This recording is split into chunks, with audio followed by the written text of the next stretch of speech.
Thanks everybody for coming. Quinlan. My name's Adam Scow. I'm part of the CORA committee. Thank you so much for coming out on this windy day. We've got some important information to share. We've got some short presentations, and then I'm sure we'll have a lot of questions and ideas about how to make some improvements. So I want to introduce our first speaker. She's a school nurse, right? Retired school nurse. Been working on this issue for many years, and she's going to tell you about some of the research she's been doing, looking at state data, local data on this problem of toxic pesticides around Watsonville here in the Pajaro Valley. So please welcome Kathleen Kilpatrick.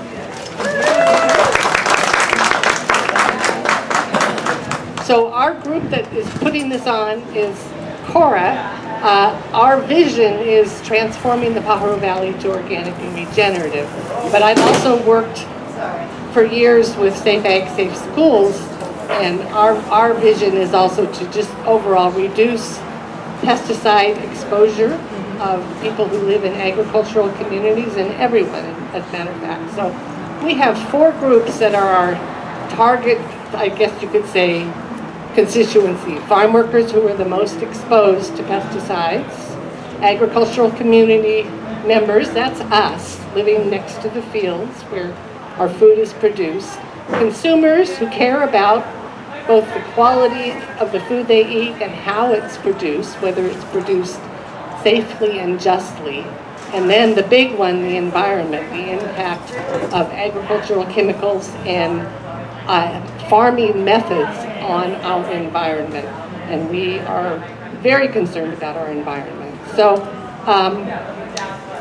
we're starting very local here in the Pajaro Valley, but this project is even more local because most of you live in the senior community or in the vicinity right around here, and there have been concerns expressed about your pesticide exposure because you live right next to the fields and you walk along the fields and it's right there.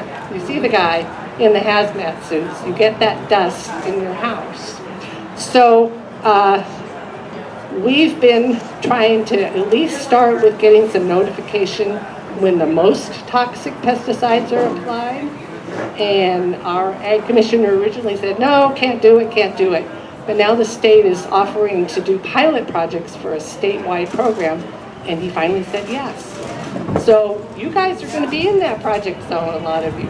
So we want to make sure that you engage with that process because they're not going to give you what you want to know. So I'm going to first just put us on the map. So the state of California is actually really good about recording pesticide application. They put that into a big database, but it's not that easy to find out what those things are and when. You get the information late. So back when I started to work with SAS, our little nexus for our work was the schools because there's kids who live or who go to school next to fields also, and teachers. So we found out that the state of California, the Department of Health was concerned about the kids and their proximity to fields, and they did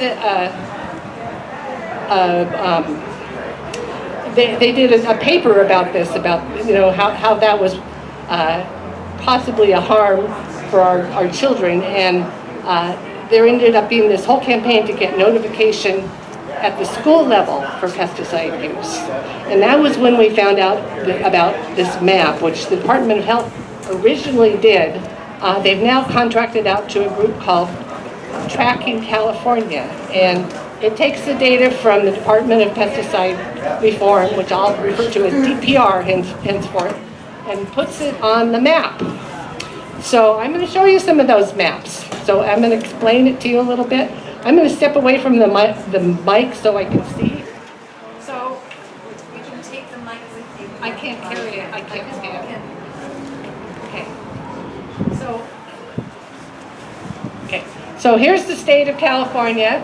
That big red streak is the San Joaquin Valley.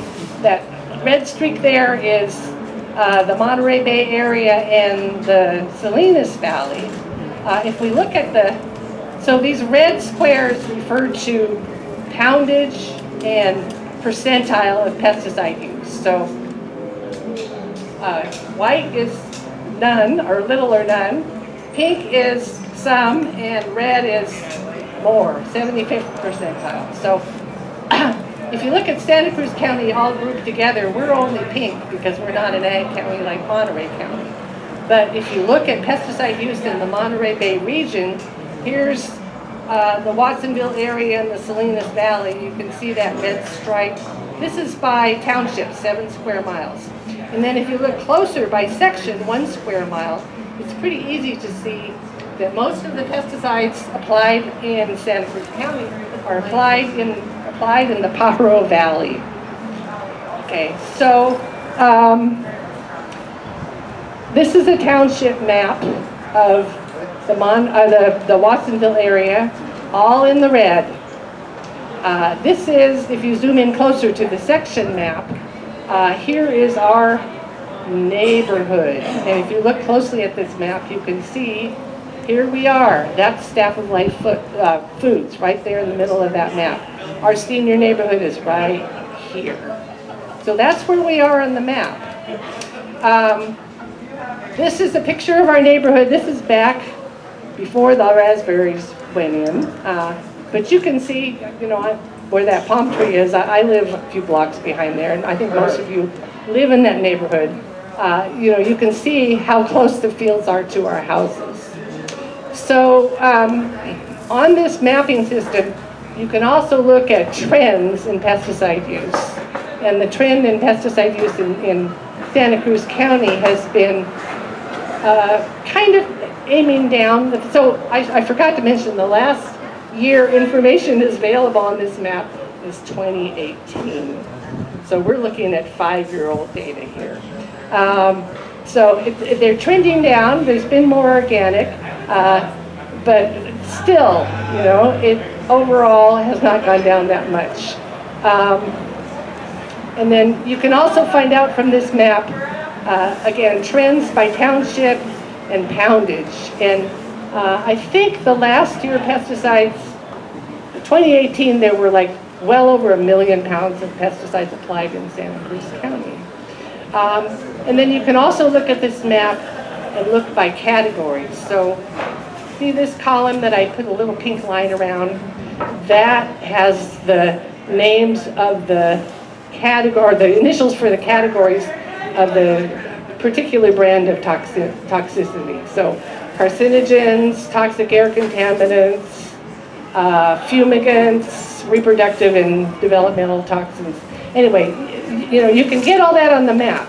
So here we are again. This is all pesticides. This is carcinogens. All those red squares are carcinogens.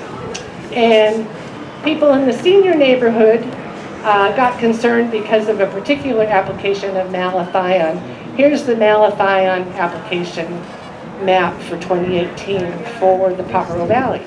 So when you look at the map, and I would encourage you all to learn how to use that map. You can go all the way down to the neighborhood that you live in, and you can find out a lot about what pesticides were applied 5 years ago. Maybe it'll be 4 years ago the next time they put data out. But there's a system, and we will talk about this. I'm not going to bring that over. You can probably just pop that down there. So the Ag Commissioner has offered to do some notification of our neighborhood, a 1 mile square or 1 mile round radius kind of centered on the senior neighborhood because we have been squeaky wheels. And they say, okay, well, we'll do this pilot project. But so they only want to notify people in this one mile radius area. They want people to sign up to be notified, and they're only going to notify you about fumigants. Now, fumigants are not a great thing to have in your neighborhood. They're toxic gases, but they only apply them every other year. Are they going to tell you about malathion? It's not even on the list of restricted chemicals. Are they going to tell you even about the other restricted chemicals, if there are any? No, they're not. So we want to participate in this project, but the way we want to participate is to say, this is not what we want. We want to know right on time before they're applied if toxic chemicals are applied. And we want everybody to have access to that information. We also want that information to be available in multiple languages so people can access it if they don't happen to be English speakers with excellent reading skills. We want links to information about the particular chemicals. And then we also, we need it in advance so that if we want to protect ourselves and close the doors and windows, or keep our dogs and cats in, or not take a walk on the levee that day, we don't have to wait until we see the guys in the hazmat suits to do that. So anyway, that's what we're doing. We're launching in our neighborhood, but it's a big picture. The big picture is first transforming the Pajaro Valley and making it a model for the whole state and the whole country. And then transforming the state, transforming the country, changing the way we do agriculture so that we help our environment instead of harm it, and we keep human beings and all the other flora and fauna around us safer. So that's pretty much, we will talk to you at the tables about the individual projects. There are some handouts here, and if you have questions, now is a good time to ask. Questions for me? In addition to this, have they done health studies on the population that is living here to show if there's any kind of correlation between all these horrible pollutants that they're spreading one way or another and the rise in things like cancer? Would you repeat the question? Yeah, okay, she's asking about studies that have been done. You mean on the senior population? And their exposure. So I'm a nurse practitioner. I studied occupational and environmental health. And got a master's at the University of Washington and took courses and all that. And I can tell you that there have been studies done that have been about people who have been farmers, not in our neighborhood, not in this community. Farmers do have some areas where they have better health because they're farmers. They work outside, they're active and all that. And there are certain things that farmers are more susceptible to. In terms of cancer, cancer is a really hard one because so many different things contribute to cancer that it's very hard to pin down one thing. But I can tell you that when they look at these particular chemicals, they only look at them one at a time. They don't look at the combination. They don't look at the long-term exposure. So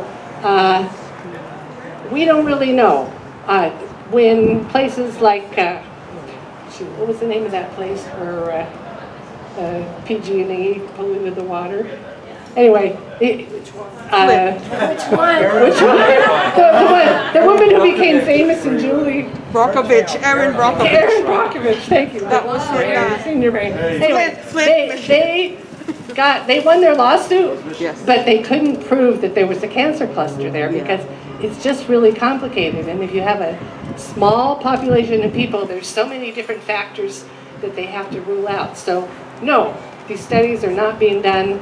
The studies that they have been doing most recently on chemicals, there's been a big study done in the Salinas Valley called the Chamacco Study, and it was done with children from pre-birth to birth, and it showed intellectual and developmental harm and increased asthma for kids whose mothers had been exposed to pesticides. Other questions?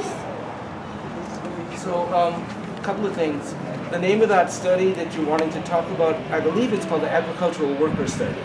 That big long-term study on Iowa and North Carolina farmers and the health consequences of the employees, pretty much, of agricultural exposure. There have been quite a few studies done on workers, and again, there have been some things that they've correlated with specific chemicals, but by the time you get to studies that are called epidemiological studies, which are population-based studies, the chemicals are already out there. They do lab studies where they test them on animals.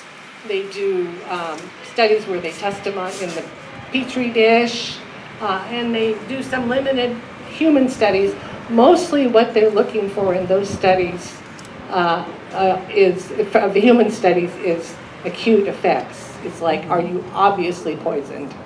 Not, will you get cancer 10, 20, 15 minutes or 50 years later? Any other questions? So I had a couple of questions about the pilot project. Is the California Department of Health is doing this pilot project? No, the Department of Pesticide Reform is doing the project.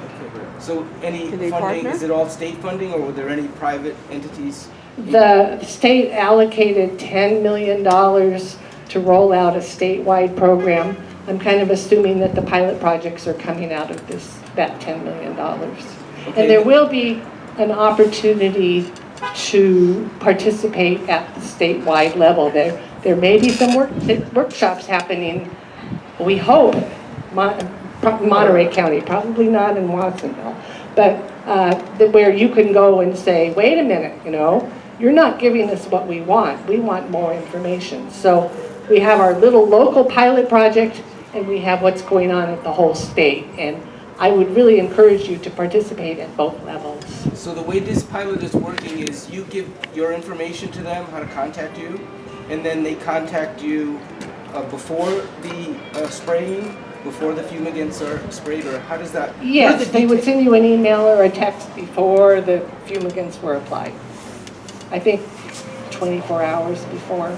So it can all be documented. Yeah, but they're only going to do that when fumigants are applied, which, as I said, is not that often.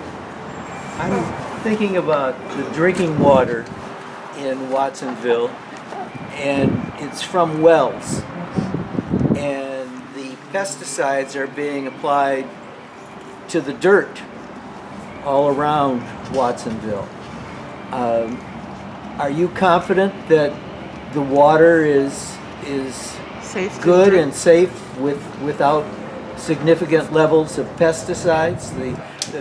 The Watsonville Water Department says it's fine, Yeah. and there's nothing to worry about. Yeah, they do test the water, and they test it for certain pesticides.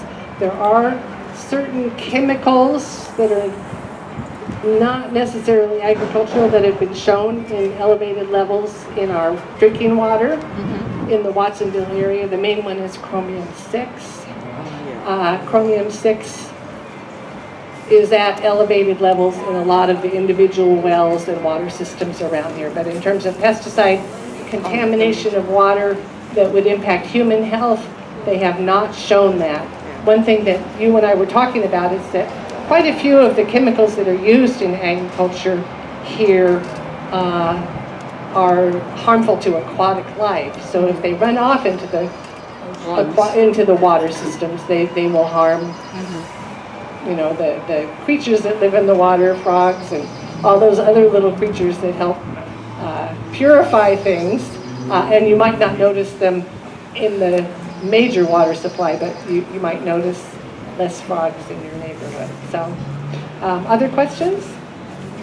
Are you looking to partner with the Department of Public Health? Say that again. Are you looking to partner with Public Health, the Department of Public Health? You mean like the local Department of Public Health? Yes.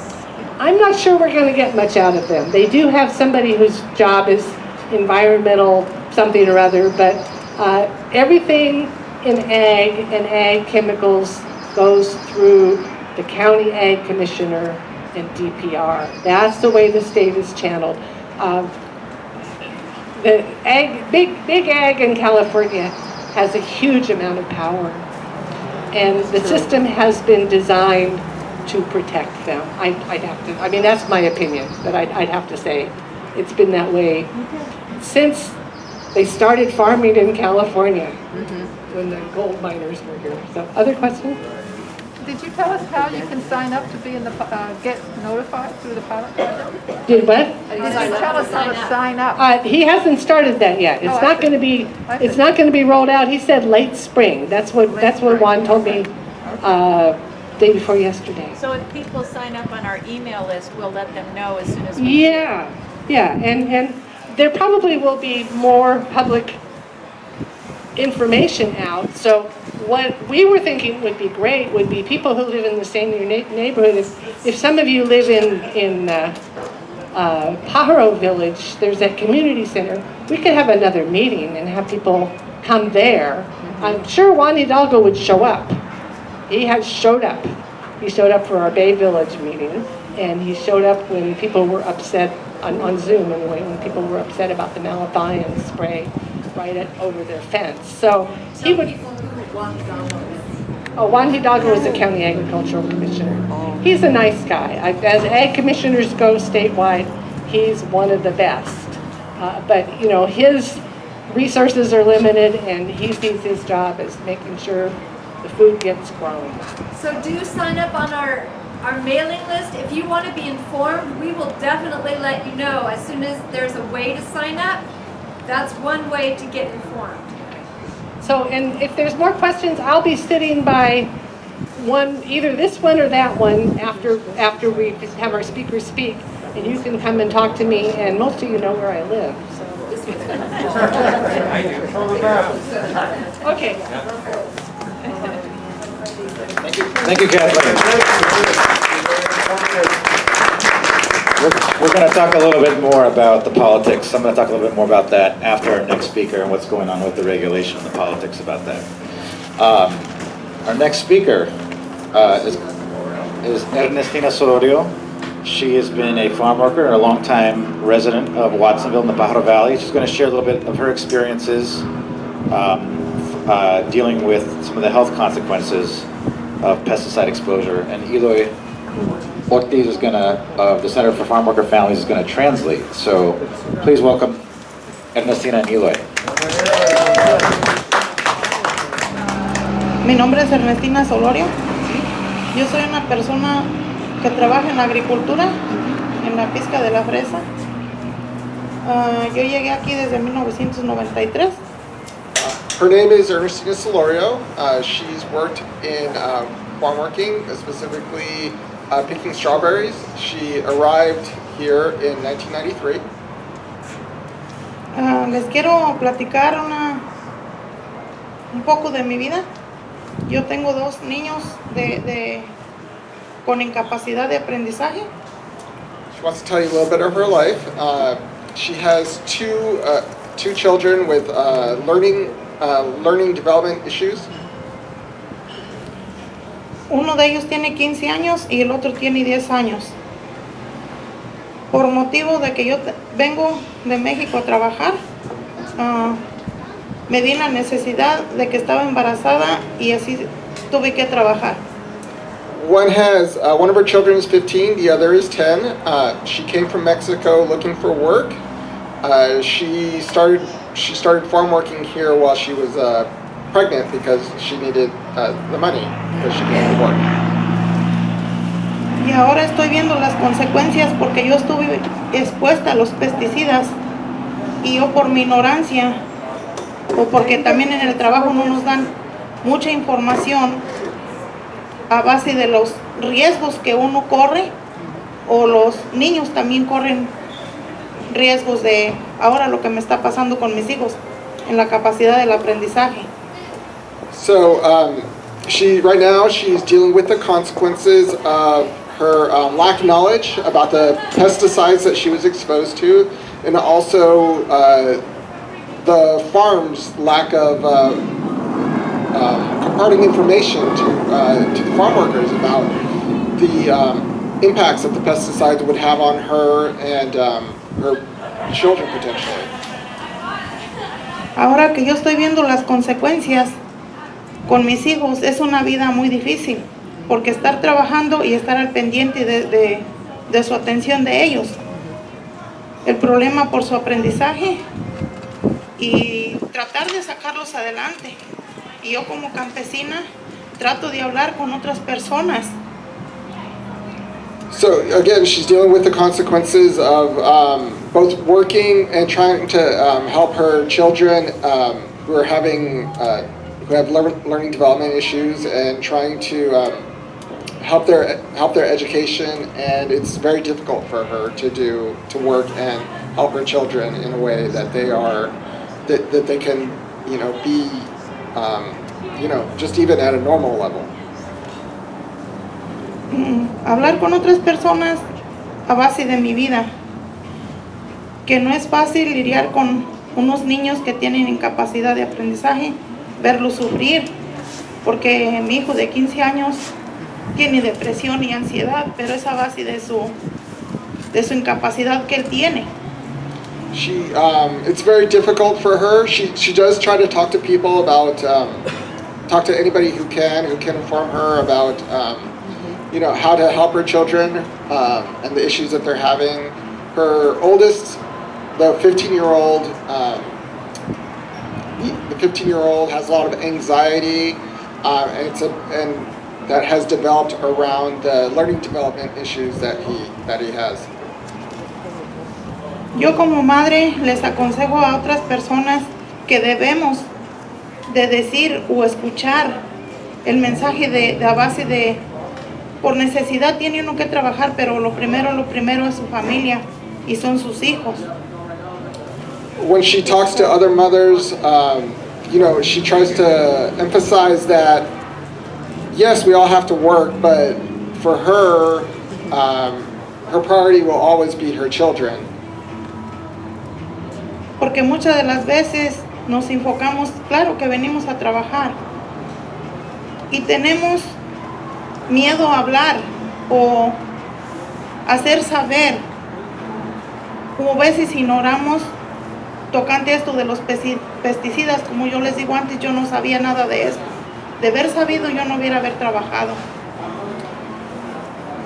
Because of that need to work, often the people that she talks to, the other farm workers that she talks to, either ignore the information about pesticides or just kind of,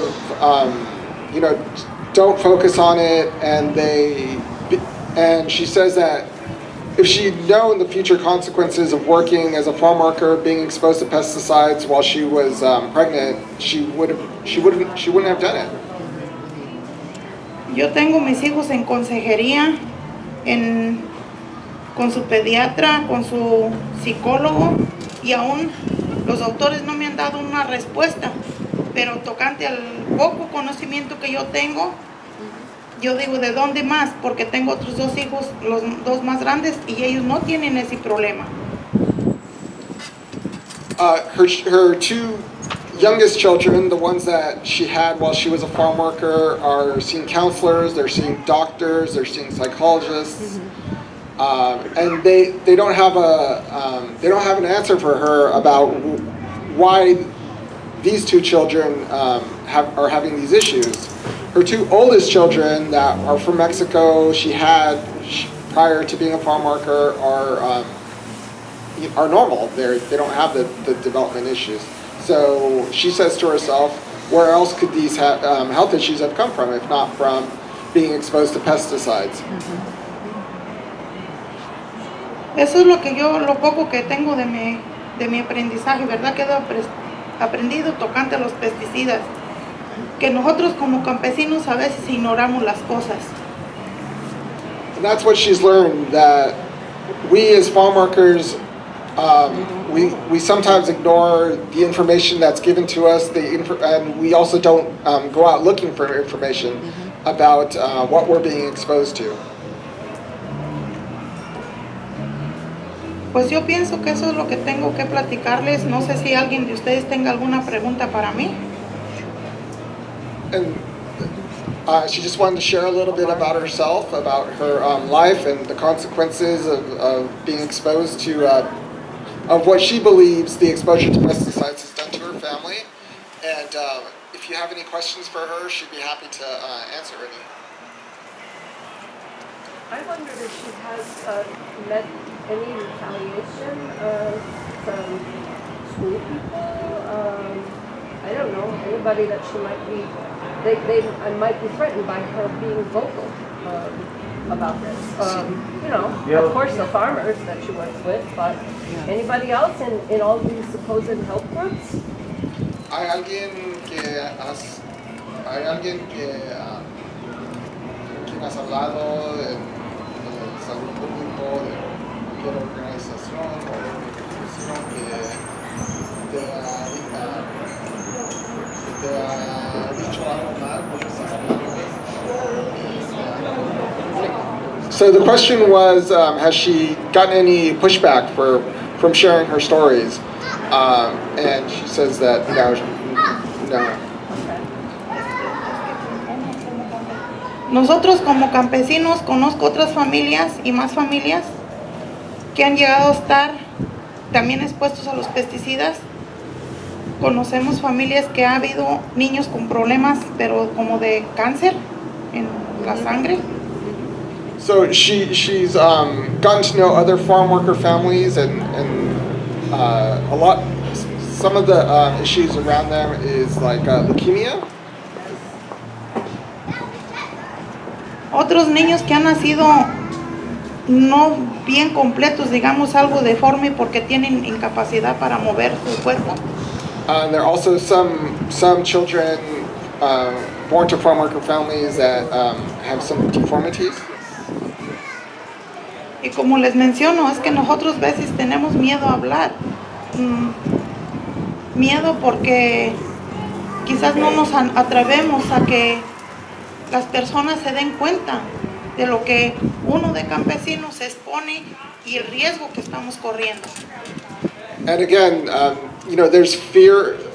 As farm workers, sometimes we're also fearful that when we speak up, that we'll lose our jobs and amongst other things. Do the employers offer masks or gloves or hand washing or safety precautions for their workers?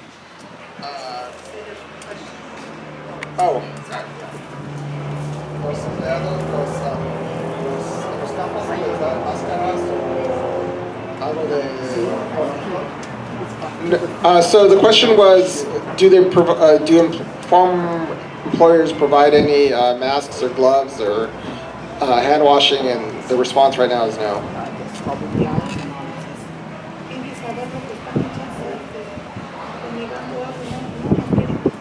So when farm workers do ask like what they're spraying, and I've actually heard this a few times, is that the farmers or the farm organizations, because it's not usually a singular person, are hesitant to tell the farm workers about what they're actually spraying. Antes ya las cosas han cambiado. Antes fumigaban cerca de nosotros, ahorita ya no hacen eso. Pero anteriormente andaba el tractor cerca, nosotros todo lo fumigaban. They used to spray near the farm workers. That's changed a little bit over time, but they used to spray right where the farm workers were working. Did you have a question? Yes.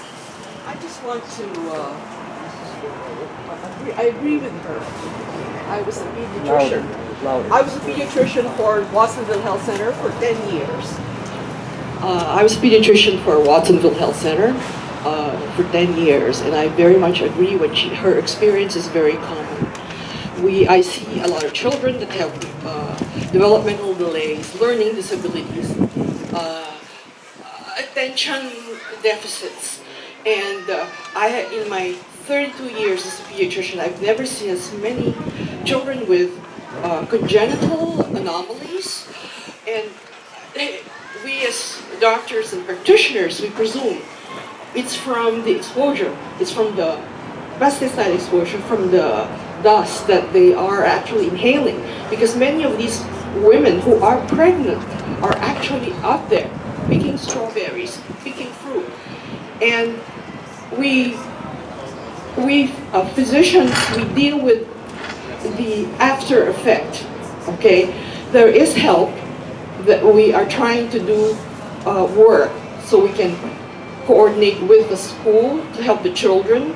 We have providers in the clinic that, and we also have mental health help for families at the health center. So tenemos ayuda para los niños. Okay, but es muy importante that you ask for it. Okay, I am glad that you are speaking out because you have to advocate for yourself. If you do not, a lot of times people will just not pay attention. Okay, los niños son muy, muy importantes. La escuela, el centro de salud, puede ayudar a los niños for you also, para ti. Okay. I know there are no, as of my knowledge, there's nothing that is being done about. That's why I wanted to ask you about partnering with public health, because this is clearly a public health issue. You know, we need to partner with public health. We just have to voice out. The squeaky wheel gets the grease, so we have to continue to, to do something. The pregnant women, it used to be many years ago, they weren't even checked for lead. Now they do screen pregnant women for lead. And high lead levels in children is a known cause for learning disabilities. So I think that if we petition,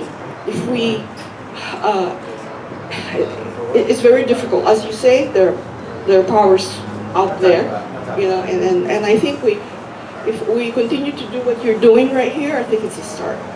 And I appreciate that you came here, okay, para explicar para nosotros.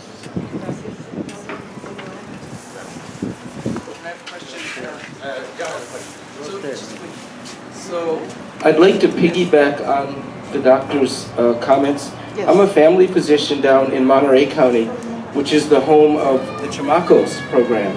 And I was involved in recruiting some of the women for the study, this now 20-year study following exposure and the risk to the children afterwards. Yes.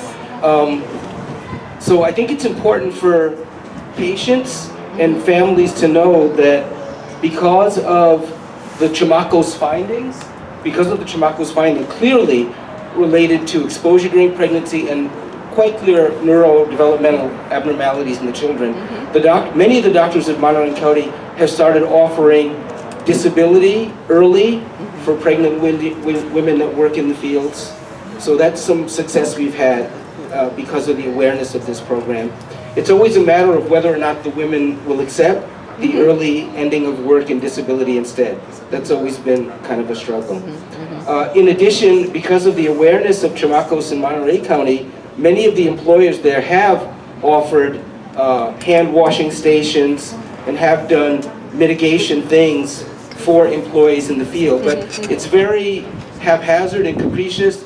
If it's happening in Monterey County, it should be happening everywhere.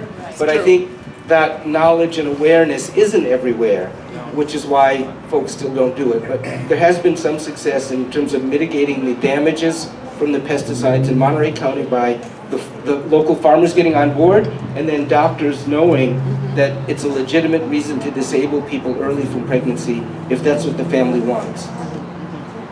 Okay, thank you, sir. Thank you, doctor. Except can you get disability if you don't have papers? Yes, they can. Those women are able to get this. Well, thank you very much.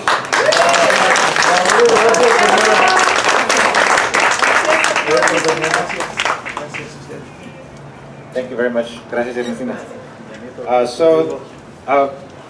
Full name is Adam Bolaños-Scow. I've been an environmental campaigner for quite some time in the region. And when we started CORA, we said all these problems that have been so eloquently described and shared. And thank you for your courage, Ernestina. There's a lot of farm workers who are very concerned about speaking out because it is their work, there is their livelihood. And we have to change that. So, we say she's got to advocate for herself, but we have to figure out as a community what we want to. Do we want to continue to accept this? We need to advocate together. It is our opinion that we should no longer be spraying toxic chemicals to grow food here in the Pajaro Valley. Two things are true. We are still spraying 1 million pounds of toxic pesticides, but we are also a nation leader in organics. This is the birthplace of the organic standard in this country. And it's estimated that about 30%, 20 to 30% of the farmland in Santa Cruz County is already organic.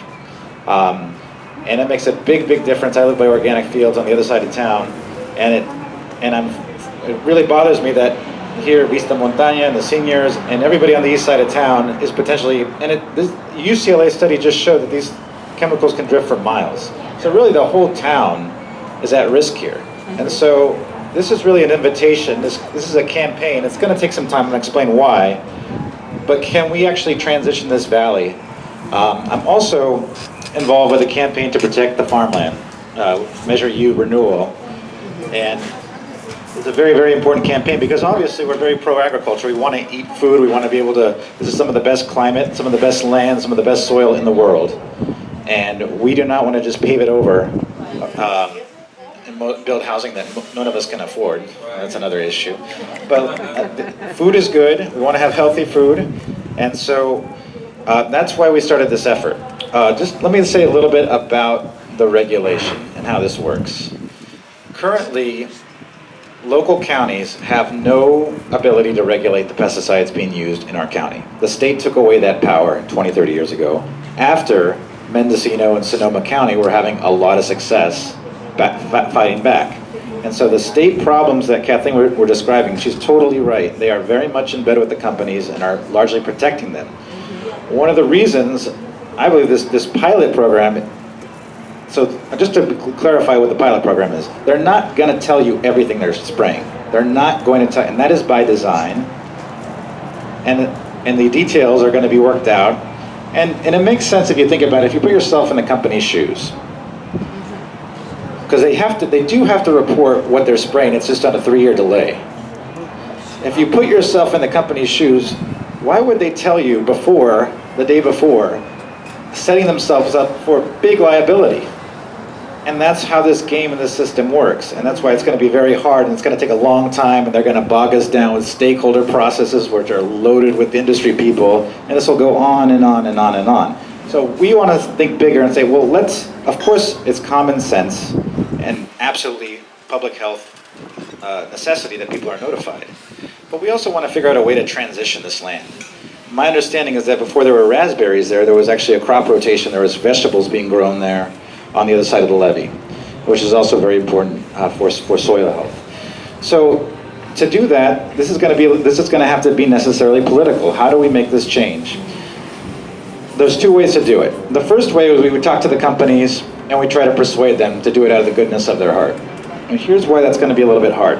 Obviously the biggest berry company here is Driscoll's. My understanding is that the field across the levee is being grown for well-picked. There's 4 big berry distributors: Driscoll's, Well-Picked, Giant, and Nature Ray. And the way those companies work, they have contracts with their growers, and they're often dictating what is grown. So I know some growers for Driscoll's who want to go organic, and the company will not let them go because it is not going to meet their yields and their supply chain. And that is really what's driving that company selling berries worldwide. All right, it's not just for us. It's mostly not for us. It's being worldwide, where you can where they're making lots and lots of money. So we should talk to Driscoll's, and we want to go talk to Driscoll's and all the companies and say, this is a problem. These are your workers. You guys live here. Please change. And we'll see what they say. We're not going to be naive about it. If they don't do it out of the goodness of their heart, to the extent that we have a democracy about laws to protect public health, then we're going to have to start getting engaged, and we're all going to have to start advocating together. We need city council members and county supervisors to be on our side. We have 2 county supervisors races going on in this county right now. One is on the north coast, representing most of the city of Santa Cruz, going up into Bonnie Doon and Davenport. And we have here in the Watsonville district, it is an open race, and we have 3 candidates. You probably know who they are: Felipe Hernandez, Jimmy Dutra, and Ed Acosta.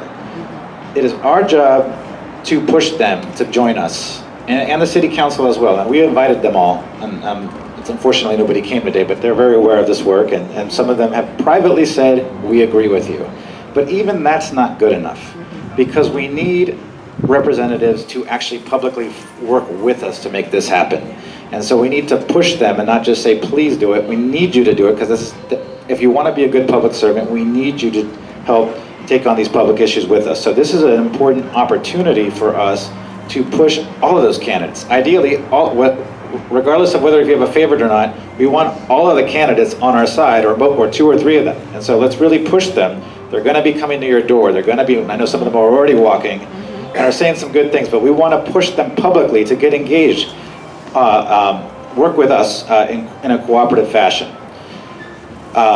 So last thing I want to say about the regulation, because the state took away the power, the only way to get the power back is actually has to be a state law change that would re-grant local counties the power to regulate or ban pesticides.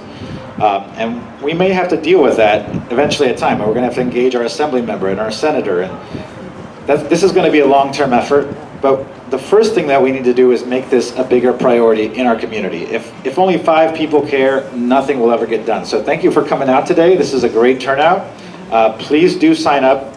This is an ongoing process where we're going to be doing more of these events. We're going to be doing them in Spanish as well.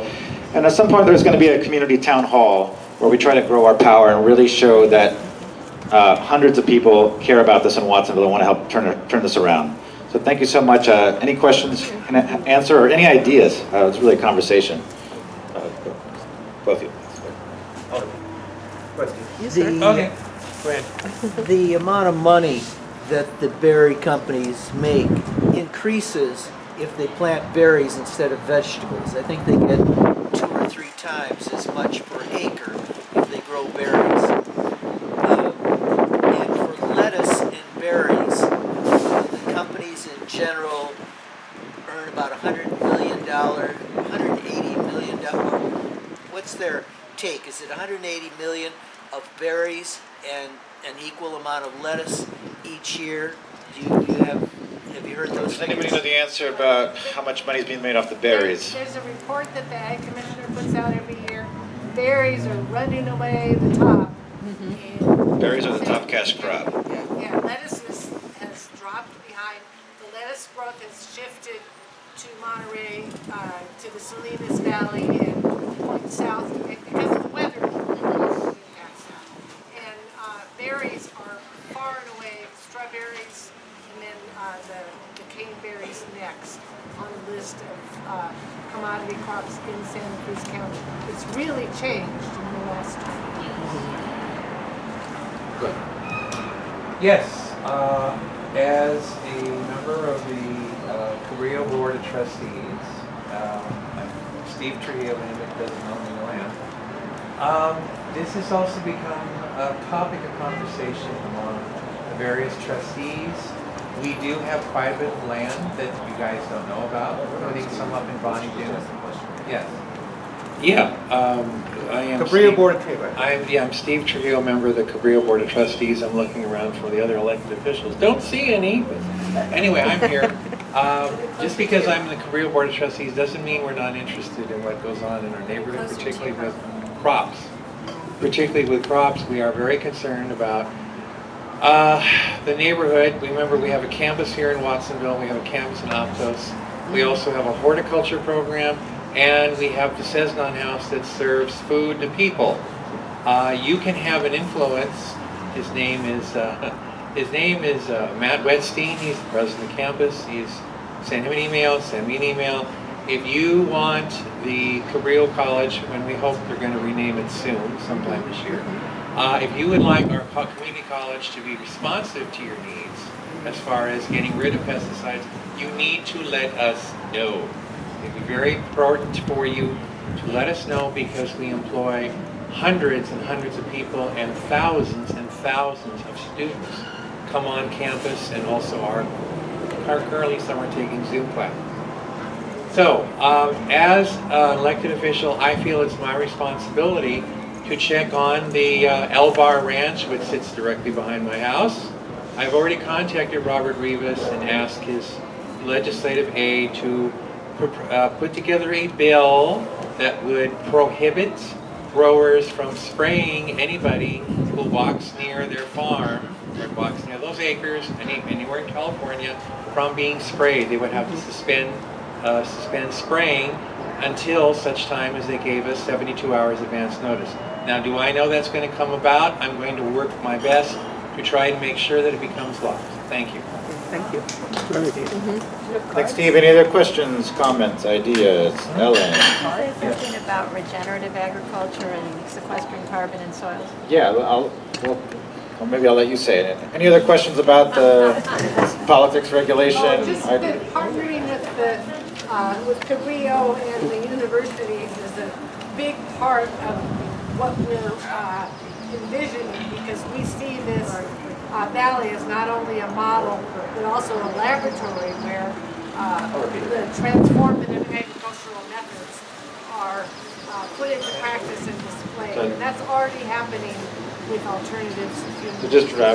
Just amplifying, in case you didn't hear Kathleen, partnering with organizations is very important. We have a vision with educational, and we want to partner with public health organizations and leaders like yourself and Dr. John Silva. Thank you for coming here today. And this is going to take some advocacy. This is going to take some political advocacy. And sometimes people are afraid of that, but that is what it's absolutely necessary. And we want to do this together. And so this is going to be a long-term process. So please do stay in touch with us. Ellen wants to say something about regenerative agriculture. That's her favorite word. Well, it's super popular, that's why, and I like to do things that, get people excited, because we have a lot of fight that we have to make here, but there is also a movement around the world to make people aware of how living soil and regenerative agriculture actually sequesters carbon into the soil. So it helps take care of climate change. And you can see many, many bare fields here and, on the way to Monterey and even up the coast. And so changing the agricultural methods so that there's always cover crops, so that everything is always green. It's a learning curve for farmers. It's not always easy. Even the organic farmers don't always do this. But my goal would be to have, as often as possible, green plants covering the soil, because that keeps moisture in. It's really important in droughts. It's really important for the living soil to actually be creating health in the soil, the microbes that will help us grow healthier crops. So there's a movement, and there's actually, believe it or not, the USDA has put out $1 billion for regenerative agriculture research. Our UC Extension office here is really interested in applying for those grants and making it possible for farmers here to learn more.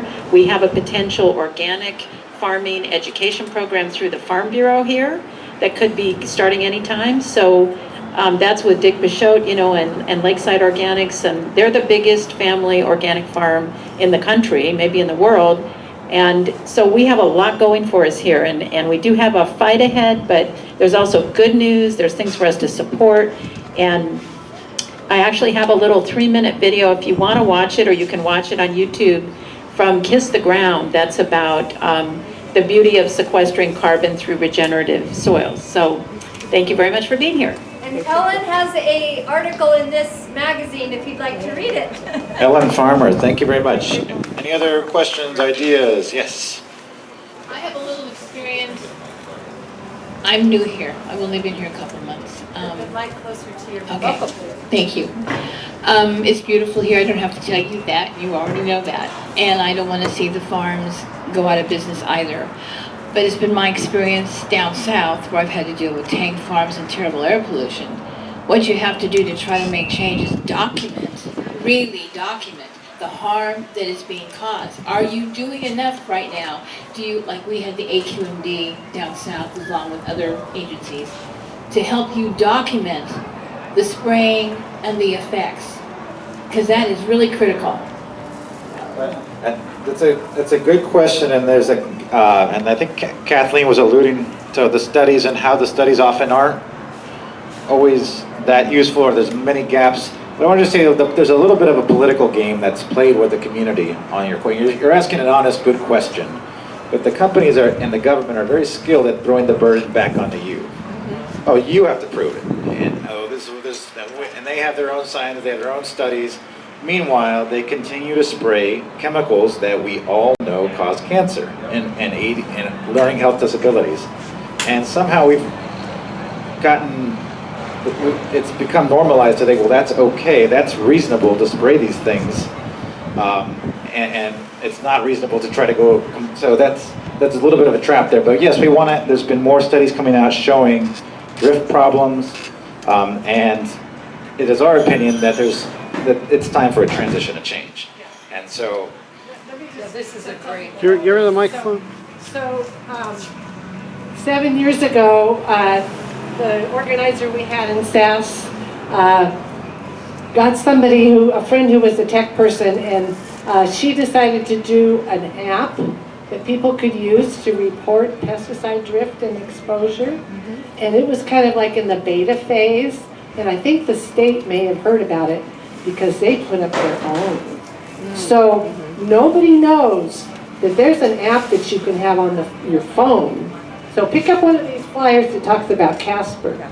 So if you want to document what's going on in your neighborhood, again, it's like that fundamental squeaky wheel thing. It's like, get the app, put it on your phone, and every time you're worried about your pesticide exposure, enter it into this database, because that's what it's going to take at a documentation level to get the state's attention. So pick up one of these flyers that tells you about Casper. It'll be on this table over here.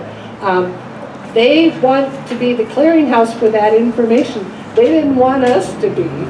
So this is a little token thing that you can use for reporting. So that's another thing you can get started doing on your own. Report, report, report. And hopefully, once we find out how we're going to get a good reporting system, we can start collecting the data that shows impacts. That's kind of the getting the exposure data was how Chamacco's did their work. And we're a long ways from that. Let me make one more point. You've got Social Security right here. You have Social Security and SSI right here, nationwide. They compute all these cases that children come down with asthma. They are a huge repository of data that you can use to help you make this battle. We use this in Long Beach and Wilmington and Southern California, where we're dealing with all this terrible air pollution coming off the 24/7 trucks going all over the place in the Twin Ports, as well as San Pedro and all of that area. So you've got this huge data bank right there that's public knowledge. They will get you this information about kids that have asthma and heart attack victims, and I mean all of it. So you have one source already. We need to get the healthcare providers on board. Chamacco's had a great impact on the Salinas Valley, but most healthcare providers know next to nothing about this subject. I agree. Santa Cruz County has nothing like that in place. Wrap up. Any burning questions for the panel, or we're going to stick around? Lots of information. Please stay in touch with us. Thank you for coming. We're going to be sending out more information about how to get involved. We're building this. This is the beginning. All right. So thank you so much for coming out today. Patio, do you have anything? Well, just the only way to do this is together. So if you're not on our mailing list, we need the help. We need the power of all of us together. This is not going to work for individuals. I mean, it's great that you report. It's great that you care. It's great that you're interested. But if we don't have everybody on a list where we can say, come out to this particular state meeting, come out to this particular city council meeting, we need your voice. Your voice is so important. In fact, especially your voices who are most affected by this are most important. So please sign up. We promise not to deluge you with a bunch of emails that are irrelevant and dumb. We'll just be giving you very relevant stuff. Thank you for coming out again. You know,